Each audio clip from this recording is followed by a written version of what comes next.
आम किसान का तो पता नहीं भाई क्या हो रहा है सिसौली में, लेकिन जो परिवार है ये टिकैत एक व्यक्ति है एंटाइटल है टिकैत लिखने के लिए, एक व्यक्ति को अधिकार है और वो होता है खापका चौधरी। अब ये सारे टिकैत हो गए, ये बात मुझे कहनी नहीं चाहिए, पर जो लड़की शादी होकर दूसरे घर में चली जाती है गोत्र उसका लगता है, आगे उसके पति का गोत्र लगता है। लेकिन एक लड़की ऑस्ट्रेलिया में है, उसका मैंने वीडियो देखा था, वो भी नाम के आगे टिकैत लिखी हुई है। सब पहचान बनाने में है, केवल नरेश टिकैत जी को अधिकार है, वो नाम के आगे टिकैत लिखते हैं। जो खापका चौधरी है केवल वो टिकैत है, बाकी सब टिकैत नहीं होते। सारी सिसौली टिकैत लिखने लगेगी क्योंकि कहीं ना कहीं इन्हीं के अंशी हैं। आंकड़े की बात यह है कि लिखा पढ़ी में है 15-16 में 2200 कुंटल की सप्लाई इस परिवार की थी गन्ने की, 2200 कुंटल। और 2020-21 में जो सीजन अब चल रहा है इसमें इनके जो सर्वे हैं, इनके जो आया है वो कागज जो आया है, जो कैलेंडर आया है, कैलेंडर में जमीन वगैरह सब कुछ लिखी हुई होती है, तो उस जमीन के उसके हिसाब से करीब 13-13.5 हजार कुंटल गन्ने की सप्लाई प्रस्तावित है इस साल के लिए। 2200 और 13.5 मतलब करीब 6 गुने से ज्यादा इनकी पैदावार बढ़ी है। और 6 गुने से ज्यादा पैदावार बढ़ने का, आम किसान की पैदावार तो नहीं बढ़ी इतनी, आम किसान की पैदावार नहीं बढ़ी।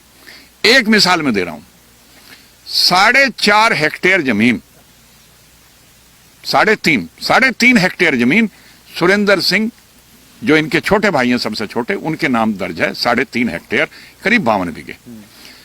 और उनके नाम से एक साल में मतलब आप ये समझो कि सन 2017-18 में 4800 कुंटल गन्ने की सप्लाई का रिकॉर्ड है। 53 बीघे में 4800 कुंटल गन्ना किसी का हो नहीं सकता।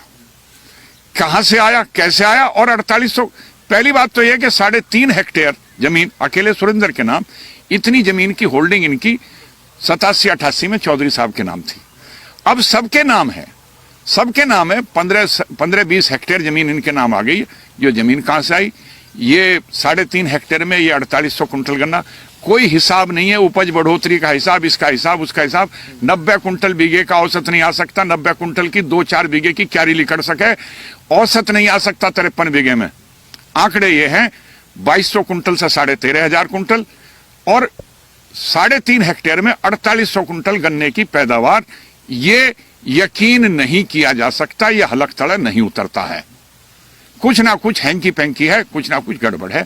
संपत्ति जरूर बढ़ी है, आम किसान की संपत्ति नहीं बढ़ी, इस परिवार की संपत्ति बढ़ी है। इस परिवार को नैतिक अधिकार नहीं है। धंधा करो सब, अपना काम ठीक करने का अधिकार सबको है, अपना बिजनेस चलाने का अधिकार सबको है। हिंदुस्तान में सब आजाद है। लेकिन फिर ये बताओ कि हम क्या बिजनेस कर रहे हैं, हमारा बिजनेस कैसे है, हमारा खेती से क्या आमदनी है। ये कह रहे हैं कि साहब मर गया किसान। भाई मर गया किसान, मर गया होगा, लेकिन आप तो नहीं मरे। आपका 15-16 में 6 लाख का गन्ना था, आपका जो है 20-21 के लिए प्रस्तावित जो है करीब 40-42 लाख का गन्ना है आपका, तो आप कहां मरे? आप किसकी बात कर रहे हो, कैसे बात कर रहे हो? और जब आप नहीं मरे तो आप किसान की बात कैसे कर सको? इन्हें कोई अधिकार नेता बनने का या किसान के बिहाफ पर बोलने का इन्हें कोई अधिकार नहीं है। अच्छा, आपने जो आंकड़े इकट्ठे किए कहां से किए? कल को कुछ लोग सवाल उठाएंगे कि तो ऐसे बोल रहे हैं। सवाल ये है, गूगल पे नाम लो, गन्ना ऐप खोलो, गन्ने ऐप पे सारा कुछ मौजूद है। और कहीं ना मिले तो मेरे पास आ जाओ, मैं उन्हें व्हाट्सएप कर दूंगा।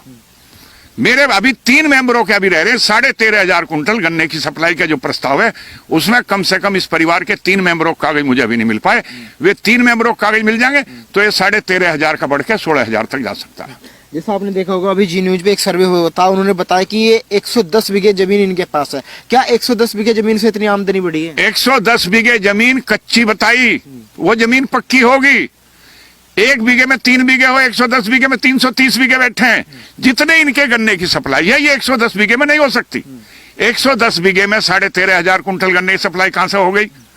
जमीन ज्यादा है, वो कच्चे में बता रहे बीघे में, पक्के में आंकड़े है ये। 1 पक्के बीघे में 3 बीघे हुए, 110 बीघे पुख्ता है, कच्चे 330 बीघे बैठे हैं। तो जिस तरीके से राकेश टिकैत जी बार बार कह रहे हैं कि मैं किसानों की लड़ाई लड़ रहा हूँ, ये किसान आंदोलन है, किसान मारा जाएगा, क्या अब भी वाकई आपको लग रहा है कि ये किसानों की लड़ाई लड़ी जा रही है? किसान की लड़ाई तो लड़ नहीं रहा भाई, जो पता नहीं किसकी लड़ाई लड़ रहा, लेकिन ये लड़ाई किसान की नहीं है। किसान की लड़ाई है ही नहीं, ये हो ही नहीं सकता। किसान की लड़ाई कहां लड़ रहे हैं? किसान की लड़ाई लड़ते, किसान की लड़ाई क्यों लड़ रहे हैं? इनकी आमदनी कई गुना बढ़ गई, तो किसान की लड़ाई कहां है? इनकी आमदनी बढ़ रही, ये वो फार्मूला और किसानों क्यों नहीं दे रहे? ये अपनी अपनी आमदनी बढ़ा रहे, बाकी किसान क्यों नहीं बढ़ा रहे? सिसौली में अगर 100 आदमियों की आमदनी बढ़ती किसानों की तो मानता कि सिसौली की जमीन को वरदान हो गया। अकेले इनकी बढ़ रही है। आप सिसौली में सर्वे करो ना, किस किस का बढ़ा। 1200 कुंटल की सप्लाई से 4800 कुंटल 3 साल में कैसे हो गया, ये तो बतावे कोई। 2200 कुंटल से 13,500 की सप्लाई कहां जाली? ये किसानों की लड़ाई नहीं लड़ रहे। तो आंदोलन खत्म कैसे होगा? जैसे कह रहे हैं, आपने देखा होगा कुछ दिन पहले भी बयान आया था कि सरकार की नाक फोड़ देंगे अगर आंदोलन वापस नहीं हुआ। ये बदतमीजी है, वाहियातपना है। सरकार की नाक कोई नहीं फोड़ सकता। और सरकार की नाक क्यों फोड़े? 2200 कुंटल गन्ने से जो 13,500 की सप्लाई ले गया, वो सरकार की नाक क्यों फोड़ेगा? क्या बस का उसके? ये राकेश जी क्यों नहीं बता रहे कि गाजीपुर बॉर्डर से रात को आंदोलन के बीच में डीएम मुजफ्फरनगर से मिलने क्यों आए थे रात को? वे किसकी पोर्कलिन मशीन थी जो तितावी थाने में थी? वे किसके डंपर थे जो तितावी थाने में थे? वो किसका लड़का था जो तितावी थाने में था, जिसे छुड़ाने के लिए राकेश जी गाजीपुर से भागे हुए आए थे? और 1 घंटा डीएम के साथ रहे रात को और उसके बाद वापस चले गए। ये बतावे ना, ये किसानों की लड़ाई कहां लड़ रहे हैं? ये तो अपनी लड़ाई लड़ रहे हैं, मट्टी गेरने के ठेके और मिल जा, सड़क बनाने के ठेके और मिल जा, बिना कुछ करे पेमेंट कहीं से मिल जा। ये अपनी लड़ाई लड़ रहे हैं, किसान की लड़ाई ये तो नहीं लड़ रहे। अच्छा, जो अध्यक्ष है नरेश टिकैत जी, आपने देखा होगा कहीं ना कहीं नरेश टिकैत जी की जो है अनसुना किया जा रहा है। नरेश टिकैत जी आंदोलन खत्म करने की बात कहते हैं, लेकिन राकेश टिकैत जी नहीं मानते उनकी बात को। राकेश बागी हो रहा है, सारी सत्ता का केंद्र राकेश है। और भविष्य में मैं फिर भी कहता हूं, भगवान ना करे ऐसा हो, लेकिन भविष्य में जो राजाओं के होया करे था गद्दी की लड़ाई स्टार्ट हो चुकी इस घर में। तो क्या लग रहा है, क्या राकेश टिकैत जी नेता बनना चाह रहे हैं? संजीव बालन के सामने चुनाव लड़ेंगे? अरे चुनाव लड़ लो, चुनाव तो पहले भी लड़ा है। चुनाव तो 2007 में लड़े, चुनाव 2014 में लड़े, एक और चुनाव लड़ लो। संजीव है, राकेश संजीव नहीं बन सकता। लेकिन वो भी उसी खाप से आते हैं, उनका विरोध हो रहा है लगातार। आपने देखा गांव में जा रहे हैं संजीव बालन, लगातार 2 गांव में उनका विरोध देखने को मिला। किसने विरोध किया? जो एमएलए का कैंडिडेट हार गया था भैंसवाड़ में, डॉक्टर पवार वहीं के, उनके भतीजे थे, जनता ने उन्हें तिरस्कृत कर दिया था, सुरेश राणा के सामने चुनाव हारे। इनका क्या है भाई? ये डड़े मार रहे हैं। ये जड़ा फूका जो है वो डड़े मारा करे, वहां नारे लगा रहे। 10 आदमी मिले, भैंसवाड़ में 7,000 वोट हैं, आदमी 10 आए विरोध करने। अगर गांव का विरोध होता तो वहां 5,000 आदमी होते, वो नहीं आए। रही भैंसवाड़ की बात, भैंसवाड़ में तेहरी में गए थे। किसी के घर कारज इस तरह का हो, हमारी संस्कृति और हमारी कल्चर नहीं है कि इस तरह की बात की जाए। उस दिन आगंतुक होते हैं, मेहमान होते हैं, आने वाले हुए हैं। आने वालों को कोई ऐसे नहीं करता मेहमानों को। किसी के मेहमान से किसी की दुश्मनी नहीं। किसी के दुख में शामिल होने कोई गया और उसके बाद 4 आदमी जो है बदतमीजी कर पौवा पीकर बाहर गाली देने लगे। और फिर उसके बाद क्या हुआ? उसके बाद सारे लोक दल के नेता, प्री प्लान्ड था, पूर्व मंत्री वहां मौजूद थे, उनके जिलाध्यक्ष वहीं आसपास थे। ये तो प्लान्ड वे में करा। फिर क्या हुआ? अगले दिन संजीव जब भट्टे पे पंचायत करना है, जब क्यों नहीं आया कोई विरोध करना है? अच्छा, पंचायत चुनाव भी आ रहा है, घोषणा हो चुकी है, उसके बाद फिर यूपी चुनाव है। तो क्या जैसे कि ये बिल आया, आपको क्या लगता है, क्या कहीं ना कहीं बीजेपी ने गलती कर दिया और इस बिल का नुकसान पंचायत चुनाव में देखने को मिलेगा? चौधरी चरण सिंह ने सन 68 में लदान खोला था। ये पॉलिसी चौधरी चरण सिंह की सन 68 वाली पॉलिसी का एक्सटेंशन है। 53 साल बाद कोई आदमी हिम्मत कर पाया, अब तक नहीं कर पाए। चौधरी अजीत सिंह और उनके पोता जयंत को तो पता भी नहीं होगा 68 में क्या कर गया था तेरा दादा। उन्होंने लदान खोला था, उन्होंने किसान के प्रोडक्ट पे से पाबंदी हटाई थी। उसका नतीजा हुआ था 100 रुपए गुड़ बिक गया था। किसान की हालत में इतना पैसा गांव में आ गया था। चौधरी चरण सिंह आज तक पूजे जा रहे हैं। उसका एक सबसे बड़ा फैक्टर है वो जो गन्ने का दाम बढ़ा था, किसान के पैसा आया था, गांव पक्के हो गए थे। 68 में जो गांव 20% पक्के थे, वे 68 के बाद 80% पक्के हो गए थे, क्योंकि गांव में पैसा आ गया था। उसके बाद पूरी साजिश के तहत राजनीतिक दलों ने ये नौबत नहीं आने दी कि चौधरी चरण सिंह दोबारा नौबत ला सके, दोबारा किसान पैसा पैदा कर सके। उन्हीं की जमात में उनके लड़के अजीत सिंह और उनका पोता जयंत, वे भी उसी जमात में शामिल हो गए, जिन्होंने अपने बड़े को नहीं पढ़ा, जिन्होंने अपने बड़े का पता नहीं करा। क्योंकि चौधरी अजीत सिंह तो 50-52 साल तो अमेरिका में रह के आए, 57 साल के थे जब ये आए, यहां से पढ़ फुड़ के गए। उसके बाद जयंत तो पैदा अमेरिका में हुआ। इन्हें क्या पता चौधरी चरण सिंह क्या नीति थी, किसान का दर्द क्या हुआ, इन्हें क्या पता? ये जाने क्या इस बात को? कदी नक्का मुंदा इन्होंने, कदी बरोटे भरे उसके न्यार के, कदी जो है लाड़ की गाड़ी भरी है इन्होंने, कदी गन्ने की गाड़ी भरी, कैसे गाड़ी भर के और कैसे लिकट जा और फिर दोबारा भरने पड़े। इन्हें क्या पता दर्द क्या हुआ। ये तो नेता हैं, इन्हें ना कानून नहीं पढ़ा। चौधरी चरण सिंह के सन 68 में जो था लदान उस टाइम लदान बतावे थे, ये मंडी मुंडी का तो ऐसा ही था मामला, बाहर रेस्ट्रिक्शन लग जाती। चौधरी चरण सिंह का 68 में जो रेस्ट्रिक्शन हटाई थी, ये बिल उसी का एक्सटेंशन है बस। अच्छा, जैसे कि आप इस समय खेत में मौजूद है, आपने देखा होगा राकेश टिकैत लगातार 3 महीने से बॉर्डर पर है और कह रहे हैं कि मैं किसान हूं, लगातार पंचायतें कर रहे हैं। क्या आप भी ऐसे पंचायतें कर रहे हैं? आप भी को भी नेता बनना है? ओ भाई, पंचायत करके अगर 4 दिन को खेती से अलग हो जाओ तो भाई 5वें दिन खेत में कुछ नहीं मिलता। आप यो देख लो, आप मेरे घर गए थे, सरसों निकली हुई खड़ी थी, जो मशीन से निकली वो रह रही थी, कुछ रह रही वो भी निकल जाएगी। सरसों निकल रही है। ये चने का खेत देखा आपने अभी, गन्नार चने, इसकी भी देखभाल है, इस पर दवाई होनी क्योंकि नहीं तो सुंडी आ जाएगी। ये सरसों का खेत मेरा 15 दिन में पकने वाला हो रहेगा, ये पकेगा, ये कटेगा। ये खेत जूते पड़े, गन्ना बोने की तैयारी है। भाई मैं अगर बाहर जाके राकेश तो बतावा है, कॉन्ट्रैक्ट फार्मिंग नहीं होनी चाहिए, हमारी जमीन छीन लेंगे। तुमने 45 बीघे से 350 बीघे जमीन कर ली, जमीन तो तुमने छीनी है। अरे ये अनबाणी जो बतावे कि ये जमीन छीन लेंगे, ये तो जब छीनेंगे कभी जब छीनेंगे, हमारे पोतों पत्तों के जमाने लो नो बतावेगी अगर आई तो वो, ये तो आज ही छीन चुके हैं। ये जो जमीन इनकी बढ़ी औरों की छीन गई तो है, ये कैसे बोल ले भाई, ये नहीं बोलना बस का इनके। तो क्या लग रहा है, क्या जो मोदी जी की नीयत है वो किसानों को लेकर साफ दिखाई दे रही है? उसके आगे नहीं पीछे नहीं, उसे किसी का मकान नहीं बनाना, किसी के लिए प्रॉपर्टी नहीं बनानी, वो देश के लिए क्यों नहीं करेगा जब उसके आगे पीछे नहीं। उसे क्या अपना कुनबा पालना, उसके कौन है?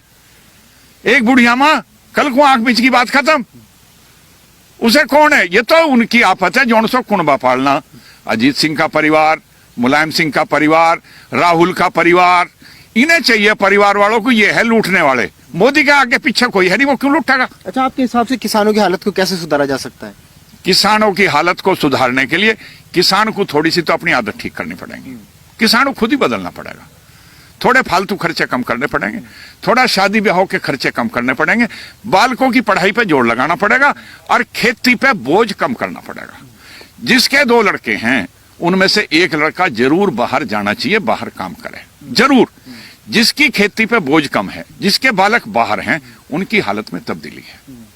अन्नी तो फिर ठेकेदार बनाते फिरो ना, ठेकेदार बनाते फिरो या कट्टे लेके बजाओगे वहां, या वे अवैध कारोबार शराब का कुछ लोग करवा रहे हैं, ट्यूबवेलों पे ट्रक के ट्रक उतरे हैं दारुओं के, अगर बाहर नहीं जाएंगे फिर वे नंबर 2 काम करेंगे। किसान की हालत किसान खुद बदलेगा, अपने आप को बदलना चाहिए, नई जानकारी करे, नई वो लावे, लागत कम करने के तरीके सीखे और इसके बाद फिर अपने फालतू खर्चे कम करे और उसमें भी शादी ब्याह का खास तौर से। अच्छा, आखिरी सवाल, क्या बिल में वाकई संशोधन की जरूरत है? जैसे सरकार कह रही है कि हम संशोधन के लिए तैयार हैं, लेकिन जो किसान नेता है उनको बता नहीं पा रहे हैं, वो तो कह रहे हैं कि वापस ही होना चाहिए। भाई आप मेरे लिए खाना लाओ या मैं आपके लिए मंगाऊं, सब्जी है, अचार है, रोटी है, खीर है, आप खाना देख के कैसे बता दोगे कि मैं इसे नहीं खाता? खीर फीकी है, भाई फीकी है और डाल देंगे, शक्कर या बूरा डाल देंगे। सब्जी में नमक कम है, थोड़ा और मिला देंगे। संशोधन की गुंजाइश हमेशा है। जीएसटी अभी 3 साल पहले लागू हुआ, 4 साल पहले, और जीएसटी में कितने संशोधन हो लिए। संशोधन के लिए हमेशा खुला है, सरकार भी खुली है। सरकार हमारी है, हम सरकार हैं, हम सरकार के अंग हैं, सरकार हमारा अंग है, हम सरकार के हिस्से हैं। ऐसा कभी नहीं हो सकता कि सरकार ऐसी बेफिक्र हो जाए कि उसकी जनता परेशान हो और सरकार वो काम ना सुने। सरकार के बहुत जरिए हैं जिनके जरिए उसके पास खबर पहुंचती है, ये कानून में ये कमी, इसमें ये समस्या, इससे ये समस्या, वो सरकार अपने आप संशोधन करती है। लेकिन आपको नहीं लगता कहीं ना कहीं भाजपा से भी गलती हुई है? क्योंकि जो बहुत सारे किसान हैं उनको तो पता ही नहीं कि बिल है क्या। आपको नहीं लगता कहीं ना कहीं भाजपा के पास इतने कार्यकर्ता है, जो बिल है पहले वो किसानों को अच्छे तरीके से समझाना चाहिए था? बहुत कम लोगों को पता, बहुत कम लोगों को पता कत्ल करने पर मौत की सजा हो, इसका मतलब कोई कत्ल कर दे। अब मुझे तो नहीं पता, मैंने तो कानून नहीं सुना, मुझे नहीं पढ़ाया किसी ने। भाई कानून है, कानून सरकार बना रही है, हमारी चुनी हुई संसद ने कानून पास किया है, बहस करके पास किया है। संसद में सारे लोग हमारे दुश्मन थोड़े ही हैं।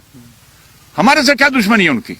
वे जो लोग बैठे हैं, एमपी बैठे हैं, जिन्हें जनता ने वोट देकर संसद में भेजा है, वे लोग हमारी समस्याओं पे विचार कर रहे हैं।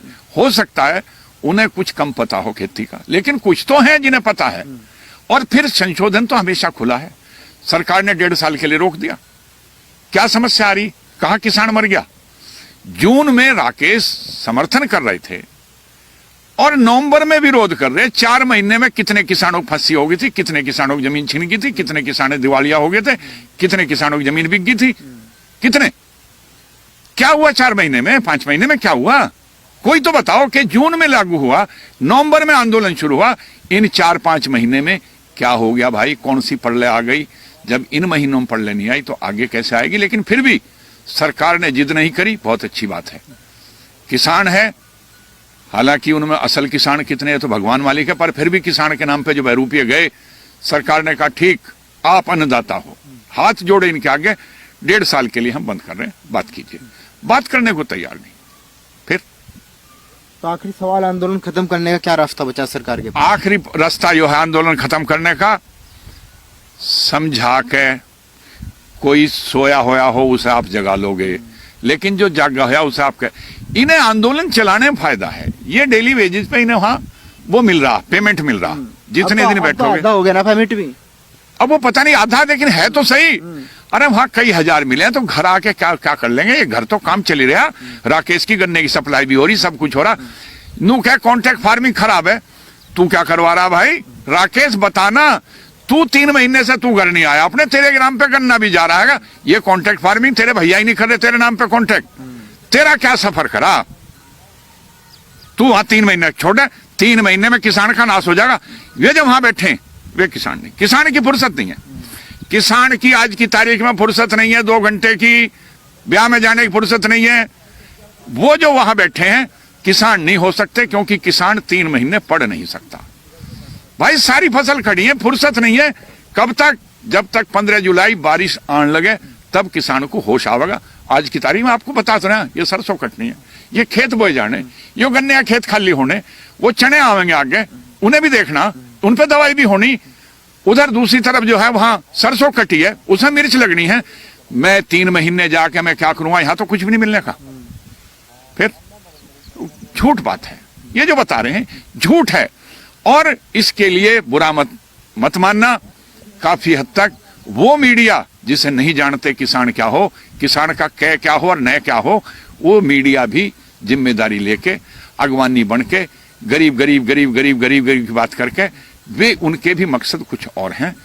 और सरकार, ये असली लड़ाई तो इन बेरोजगारों की, ये जो राजनीतिक बेरोजगार हैं, इन बेरोजगारों की लड़ाई है कि हमें राजनीति, ये शरणार्थी हैं।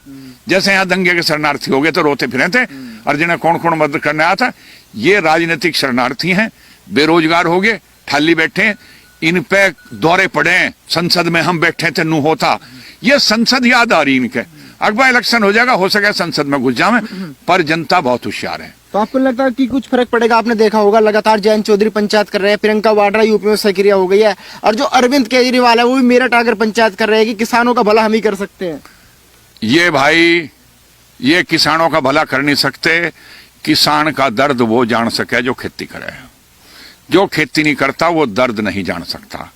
ये तो हवाई हैं, ये डायलॉग बोलने वाले हैं, इन्हें क्या पता अरविंद केजरीवाल का क्या मतलब। दिल्ली का मुख्यमंत्री है, दिल्ली में रहो, दिल्ली में किसान का क्या तय कर लिया है? दिल्ली में क्या कर दिया जो हाँ मेरठ लो आ गया, हमें जरूरत ऐसो की है नहीं। ये वो था नहीं रावण का मामा मारीच, मारीच सोने का हिरण बन के आ गया था, और वो सीता जैसी तपस्विनी जो है वो भी सोचने लगी थी। ये तो आम आदमी है, हमें तो वो सोने का हिरण वैसी और तरह का दिखने लगेगा। ये तो भेष बदल के आए हैं। इनका सबका मकसद किसान रूपी सीता जो है, सीता रूपी किसान जो है, इसका अपहरण करना इनका मकसद है। इनके वोट का अपहरण करना इनका मकसद है। इनका मकसद किसी का भला करना नहीं है।